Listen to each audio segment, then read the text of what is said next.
Praise the Lord. ஆண்டவராகிய இயேசு கிறிஸ்துவின் நாமத்தினாலே உங்கள் ஒவ்வொருவருக்கும் அன்பின் வாழ்த்துக்கள். இந்த 40 நாள் சிலுவை தியானத்திலும் 35வது நாள் இளைப்பாற இடமளித்த 2ஆம் வார்த்தை என்ற தலைப்பின் கீழ் நாம் தியானிக்க இருக்கிறோம்.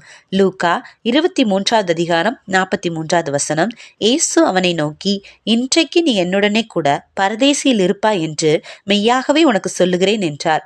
நகரத்தின் வாசலுக்கு புறம்பே இருக்கும் அந்த கொல்கதா மலையில் படு காயத்துடன் வஸ்திரமில்லாது பறவைகள் அவரது மாமிசத்தை பார்த்தால் உண்ணும்படியாக இரத்த கோலத்தில் அங்கம் முழுவதும் சதைகள் கிழித்து தொங்க 2 கள்ளர்கள் மத்தியில் இயேசு கிறிஸ்து சிலுவையில் அறையப்பட்டிருக்கிறார். ஏசாயா 53வது அதிகாரம் 12வது வசனத்தில் இயேசு அக்கிரமக்காரரில் ஒருவராக எண்ணப்பட்டார் என்ற தீர்க்க தரிசன வார்த்தை இங்கு துல்லியமாக நிறைவேறுவதை நம்மால் பார்க்க முடிகிறது.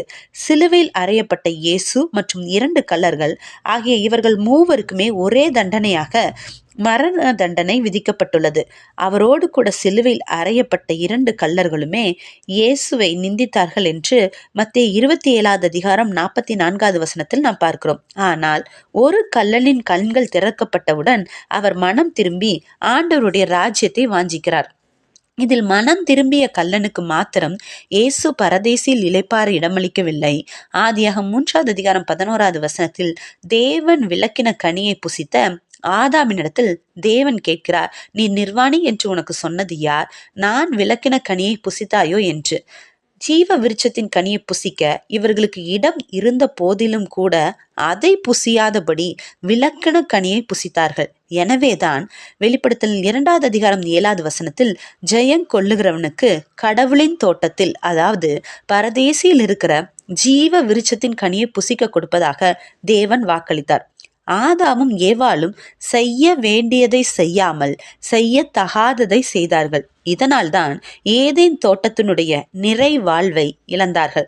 எனவே அந்த நிறைவாழ்வை மீட்டு தர இயேசு தவறிய எல்லாருக்குமாக சிலுவை மரணத்தை ஏற்றார்.